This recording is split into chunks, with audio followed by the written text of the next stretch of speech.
I want to go into Lekau now because he's recently just joined us. We want to start with the 100 million deal. Yeah.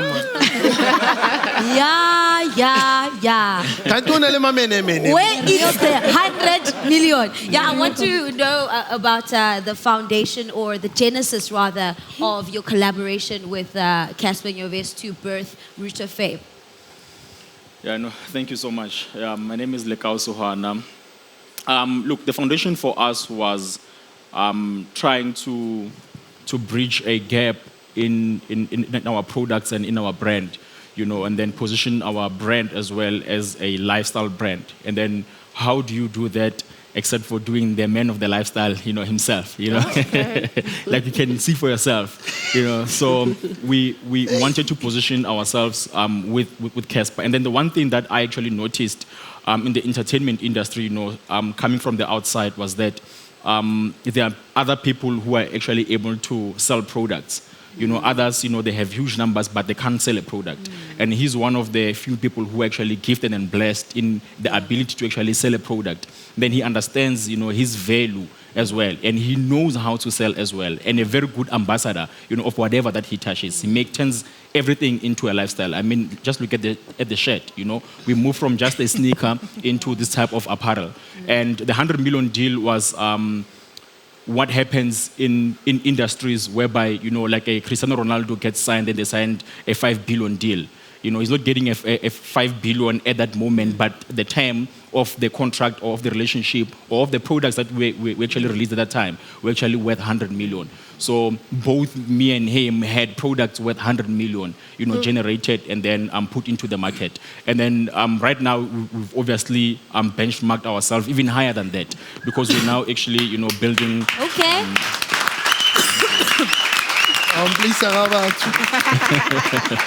I can see you saying, don't mention those figures. I also wanted to speak to Lekau specifically on diversifying as an entrepreneur because a lot of people know Lekau for drip and a bit for Root of Fame, but it's more drip. But I spent a lot of time with Lekau and there's a lot of businesses that he was able to invest in that, after starting with drip. And I don't know how much he would want to share, but I wanted him to share a little bit about that. The second phase of what I wanted you to share about is basically turning drip into a corporate institution from a small business as it started. Yeah, look, turning drip into a corporate institution was one of the things that I've always dreamt. I always share the story that I actually failed for 16 years, just before drip, in everything that I actually attempted. Any business you can actually think of. So whenever something happens, about me, don't be worried. That's business. That's what I do every day. So, I've had that. So I didn't want to be a self-employed person. I wanted to be an entrepreneur. I'm sitting here right now. I've been here since around 10, and I have 25, 30 stores, including the other businesses that we have that are operating right now. So I didn't want to be the guy who's self-employed, who has to be there in order to create income.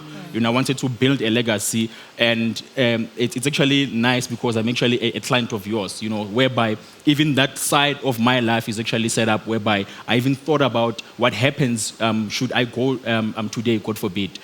So I wanted to create a business that can be sustainable and that can, have people that wake up in the morning and see value in going and the future in going to work for.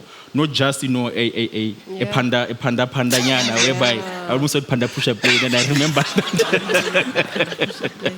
that. So I wanted to create, a system that I can be able to just give to the next person, either to sell it to the next person, and it's actually a formal business that is not just reliant on me. I mean, we have 8 designers. We have, Sibu was there for a couple of months there. She was heading, a big portfolio there inside as well.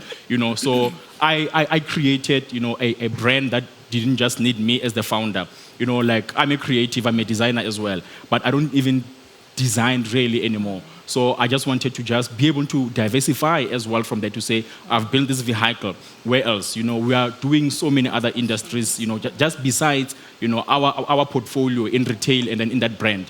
We have at least 4 to 5 other sectors that we actually invested in. So, and also that is the power of looking at the money that we're actually making at Drip, because Drip was actually, the foundation for each and every business that I invested in, whereby we're like, we have to take in a lot of people call savings, I call them capital. So whatever that we make that is left off, we put it on the side, which is capital, and then we're able to invest it anywhere.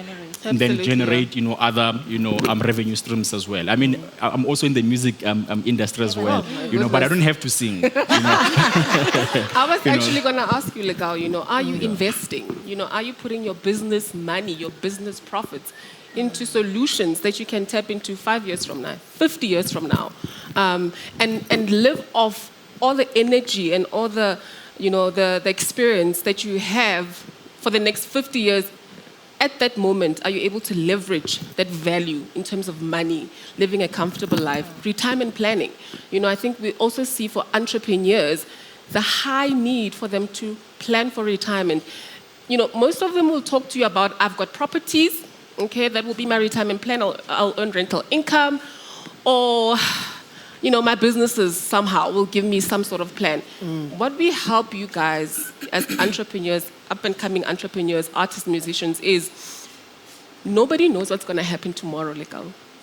Touch wood, you're doing great things, but we are planning, you've mentioned it. Should anything happen to you, you sound like you have an estate plan in place, right? And when we talk about estate planning, we talk about balancing your wishes and your needs and the risk that comes with that. So your needs is you wanna provide for your dependents. You wanna leave something, money, property, your label, your companies. I don't know, whatever. You wanna leave something for the people in your world, right? In your life, right? And then your needs, we're looking at, you actually have to pay estate duty when you die. When you die, with the kind of values you're talking about, you'll definitely trigger some kind of estate duty. Tax. Death triggers tax. All of us here. That I didn't know. We die.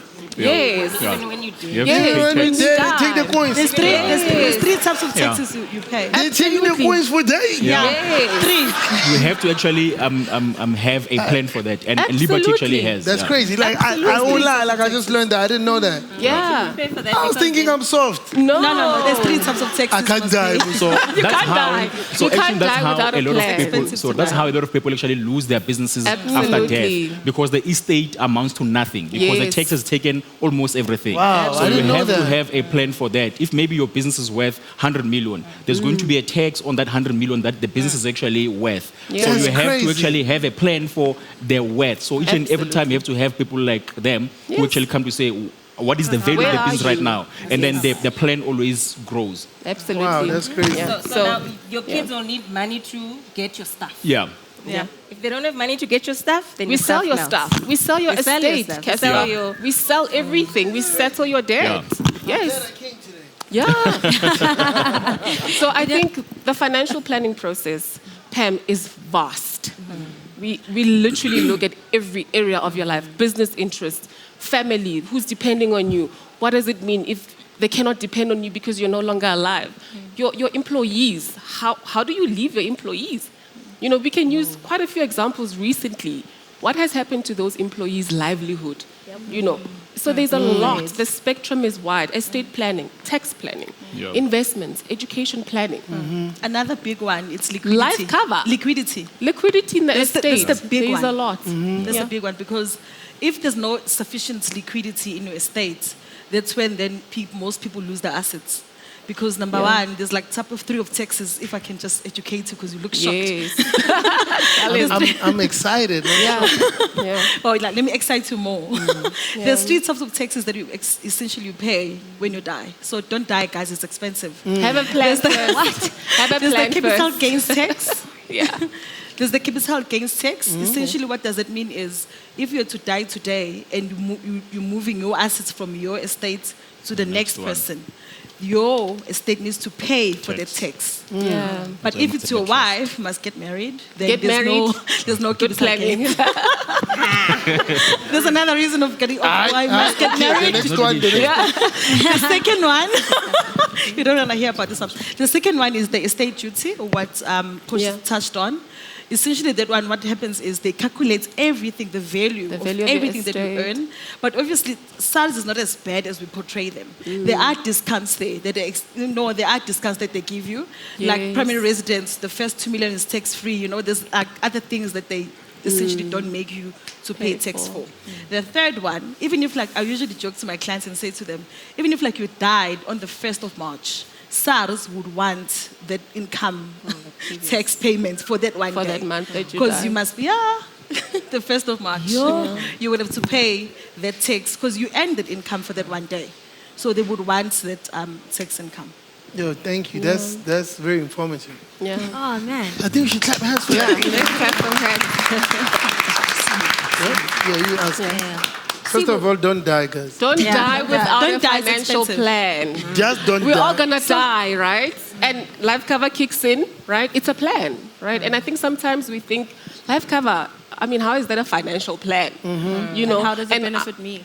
How does it benefit? It benefits the people that depend on you. You can benefit yourself. Invest. Yeah. You can extract that value while you're still living. But the people that you are carrying as you grow in the industry and you become popular and people are depending on you to break, barriers. Those are the people that you leave behind with nothing. And Lekau is very right.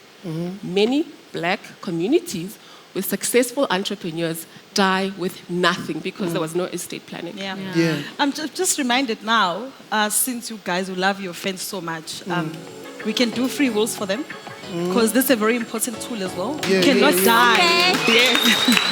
I put y'all on, you know what I mean? You cannot die without a will, guys. You cannot die without a will.